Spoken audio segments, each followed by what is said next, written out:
नाज़रीन अस्सलाम वालेकुम। उम्मीद आप ठीक होंगे, खैरियत से होंगे। तैयब लोच आपकी खिदमत में फिर से हाजिर है जी। आज जो हम डिस्कस कर रहे हैं वो मशहूर ज़माना फैज़ाबाद धरना केस से मुतल्लिक है। आज चीफ जस्टिस काजी फैज़ ईसा की सरबराही में 3 रुकनी बेंच ने अमल दरामद मामले पर समाअत की, लेकिन आज की जो समाअत है उसका तयन जो है, उसका रुख जो है वो अब खुल के सामने आ गया है। और उसमें मैं अगर आपको मेन बात बताऊँ वो ये है कि बज़ाहिर यूँ लग रहा है कि उस वक्त के जो डीजीसी थे, बाद में डीजीआईएस ही बने जनरल फैज़, उनके खिलाफ शिकंजा जो है वो शायद टाइट हो रहा है। वो मरकज़ी किरदार के तौर के ऊपर इस पूरे मामले में खुल के सामने आए हैं। वजह क्या बनी? वजह जो है वो अबसार आलम जो साबिक चेयरमैन पेमरा हैं उनका बयान हल्फी बना, उनकी आज की स्टेटमेंट बनी, उनका अदालत के अंदर वो हक़ाइक़ मुनकशिफ करना हुआ, क्योंकि जो अदालत इंक्वायर करना चाह रही थी, जो अदालत जानना चाह रही थी कि उस वक्त हुआ क्या था, किसका दबाव था, क्यों ये सारे मामलात हुए, क्या कुछ था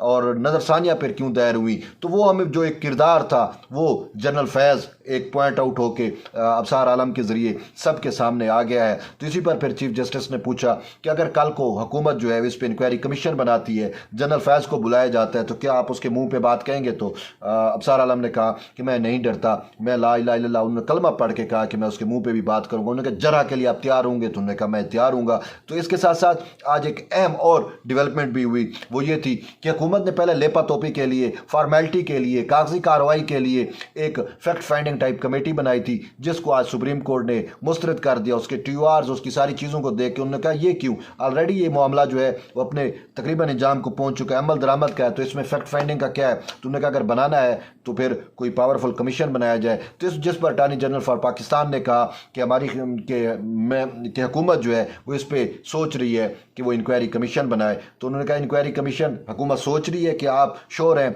क्या आप अपने तौर पे कह रहे हैं या हुकूमत के बिहाफ पे कह रहे हैं?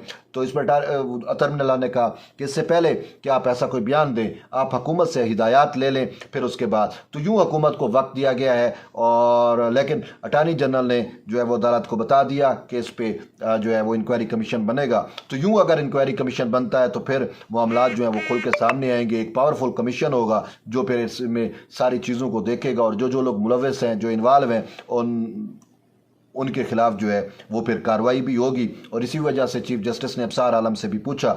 लेकिन इसके बाद एक अहम चीज़ ये भी हुई कि मौजूदा चेयरमैन पेमरा, उसकी आज बड़ी क्लास हुई, और शायद उसकी क्लास बनती थी। वजह क्या था कि वो शायद जो है चीज़ें छुपा रहे थे, अदालत को गुमराह करने की कोशिश की, वो हक़ाइक़ नहीं बताना चाह रहे थे जो अदालत उनसे पूछना चाह रही थी। तो इस वजह से वो जो है उनकी बड़ी सबकी हुई और उनको शर्मिंदगी का सामना करना पड़ा। फिर इसके बाद मेन जो चीज़ है इस केस के अंदर, वो एक बड़ी, मैं आपको बताऊं कि तारीख की दुरुस्तगी भी जो है वो आज चीफ जस्टिस काजी फैज़ ईसा ने कर ली। हुआ कुछ यूँ कि इजाज़ुल हक जो है ज़ियाउल हक के बेटे, उनके वकील जब पेश हुए तो उन्होंने कहा कि मैं इजाज़ुल हक की जानिब से, फिर उन्होंने इजाज़ुल हक किसका बेटा है, तो कहा गया साबिक आर्मी चीफ। चीफ जस्टिस ने फिर कहा अच्छा वो साबिक आर्मी चीफ जो जनरल ज़ियाउल हक के बेटे हैं। तो इस पर उनके वकील ने कहा कि ज़ियाउल हक जो है वो सदर पाकिस्तान भी रहे। तो इस पर चीफ जस्टिस ने कहा मैं उनको सदर नहीं मानता। तो इस पर उन्होंने कहा कि उनका तो नाम भी आइन में शामिल है। तो इस पर अटॉर्नी जनरल ने कहा कि नहीं ऐसा नहीं है, उनका नाम आइन से रिमूव कर दिया गया। और वैसे ये क्रेडिट पाकिस्तान पे उस पार्टी को जाता है कि जब उनकी हुकूमत आई तो उन्होंने ज़ियाउल हक का नाम जो है वो आइन से ही रिमूव कर दिया। फिर चीफ जस्टिस ने कहा कि आइंदा आपने उसको सदर नहीं कहना, और ये गलती फिर आप इस अदालत में ना दोहराएं कि ज़ियाउल हक को आप सदर कहें। चीफ जस्टिस ने कहा मैं उसको नहीं मानता। और फिर उन्होंने कहा कि सदर जो है वो 5 साल के लिए होता है और वो एक ऐनी ओहदा है, कोई भी शख्स बंदूक के नोक के ऊपर अपने आप को सदर जो है वो नहीं बना सकता। तो ये एक वो तारीख जो है वो हमारी आने वाली नस्लों के लिए भी ज़रूरी है, और जो इस चीज़ से नाबल्द हैं उनको भी आज चीफ जस्टिस काजी फैज़ ईसा के रिमार्क्स से वो जो तारीख का उन्होंने धारा करेक्ट किया, उनसे अब उनको भी शनासाई हो जाएगी कि ज़ियाउल हक, वो पीपल्स पार्टी वाले जैसे उसको ज़ियाउल हक मरदूद कहते हैं, तो ज़ियाउल हक जो है वो कौन था, क्या था और क्या उसने किया। तो अब ये सारी चीज़ें डिबेट का हिस्सा होंगी। लेकिन चीफ जस्टिस काजी फैज़ ईसा ने जो है वो एक ऐसा इक़दाम किया जिसकी वजह से सोशल मीडिया के ऊपर उनको बहुत ज़्यादा अप्रिशिएट जो है, जो आइन पसंद है, जो जमहूरियत पसंद है, वो कर रहे हैं। इसके साथ साथ आज की समाअत में सबसे अहम डेवलपमेंट ये भी हुई कि वज़ारत दिफा, IB और الیکشن کمیشن اور اس کے علاوہ تحریک انصاف، MQM اور جتنے بھی وہ نظرثانی کی درخواستیں تھیں جن اداروں نے جنہوں نے دائر کی ہوئی تھیں ان سب نے وڈرا کر لی ہیں، تو نظرثانی کی درخواستیں واپس کرنے کی بنیاد پر وہ سب خارج کر دی گئی ہیں۔ تو یہ آج ایک اہم ڈیولپمنٹ ہوئی، باسوائے ایک درخواست شیخ رشید کے، کیونکہ شیخ رشید نہیں آئے، ان کے وکیل بھی نہیں تھے اور ویسے بھی شیخ صاحب چلے پہ تھے، تو اب وہ واپس آ گئے ہیں، تو ان کو وقت دیا گیا ہے کہ وہ سوچ کر عدالت کو جو ہے وہ بتا دیں۔ اچھا، پھر اس کے بعد اگر نہیں بتایا جاتا تو پھر نان پراسیکیوشن پہ خارج ہو جائے گی۔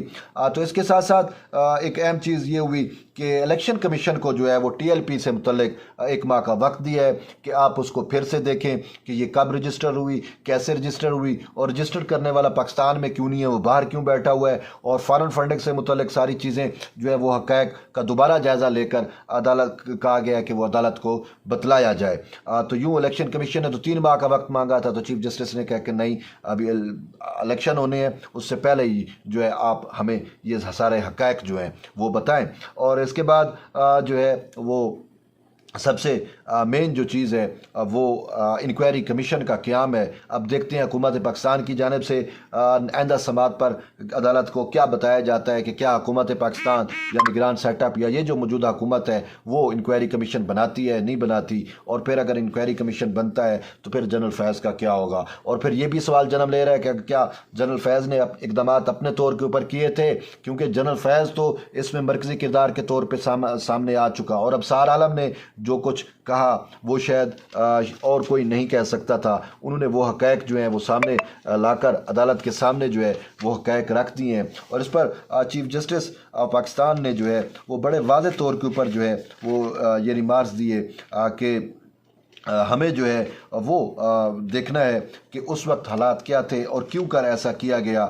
اور پھر مین چیز جو یہ ہے وہ قاضی فیض عیسیٰ کی جانب سے یہ کہا گیا کہ اس وقت جو بھی حکومت تھی، جیسے بھی حکومت تھی، وہ آئین کی منتخب حکومت تھی، اس کا تختہ الٹنے کی جو ہے وہ کوشش کی گئی۔ دراصل اس پہ امپلیمنٹیشن قاضی صاحب چاہتے کیوں ہیں؟ اس کو اب لوگ بے شک یہ کہیں کہ یہ جی قاضی صاحب اس کو اپنی ذاتی انا کا معاملہ بنایا ہوا ہے، لیکن حقیقت اس سے بالکل مختلف ہے۔ حقیقت یہ ہے کہ جو فیض آباد دھرنا کیس ہے، آپ اس کو ایک شیلڈ کے طور پہ دیکھ سکتے ہیں کہ وہ فیصلہ جو ہے وہ جمہوریت کے لیے ایک شیلڈ ہے، تاکہ کوئی بھی موب آ کے ایک منتخب حکومت کا تختہ نہ الٹ سکے، تو اس کو ایز اے شیلڈ کے طور پر دیکھا جا رہا ہے۔ اور قاضی فیض عیسیٰ اس میں جو رکاوٹیں ڈالتے رہے ان کو ایگزامپل بنانا چاہتے ہیں، تاکہ ایک آئینی نظیر بن جائے، ایک عدالتی نظیر قائم ہو جائے، اور آئندہ پھر کسی کو ہمت نہ ہو، کسی کو جرت نہ ہو کہ اس ٹائپ کا موب کریٹ کرنے کی، اس ٹائپ کی حالات کریٹ کرنے کی، یا کسی منتخب حکومت کو ڈی سٹیبلائز کرنے کی۔ تو اسی وجہ سے چیف جسٹس جو ہے وہ ایک ایگزامپل سیٹ کرنا چاہ رہے ہیں، جو کہ ہم جیسے پاکستان جیسے ممالک کے لیے انتہائی ضروری ہے، اور یہی چیف جسٹس قاضی فیض عیسیٰ کی مین منشا ہے۔ ان کا منشا یا مقصد صرف جنرل فیض کو جو ہے وہ سزا دینا نہیں ہے، بلکہ ایک ایگزامپل قائم کرنا ہے۔ تو بہرحال اب حکومت کی جانب سے کمیشن بنے گا تو یہ چیزیں سامنے آ سکیں گی۔ ایٹ دی اینڈ یہی ہے کہ جڑے رہیے طیب بلوچ کے ساتھ، ملتے ہیں ایک نئی ویڈیو میں، تب تک کے لیے اجازت دیں، اللہ حافظ۔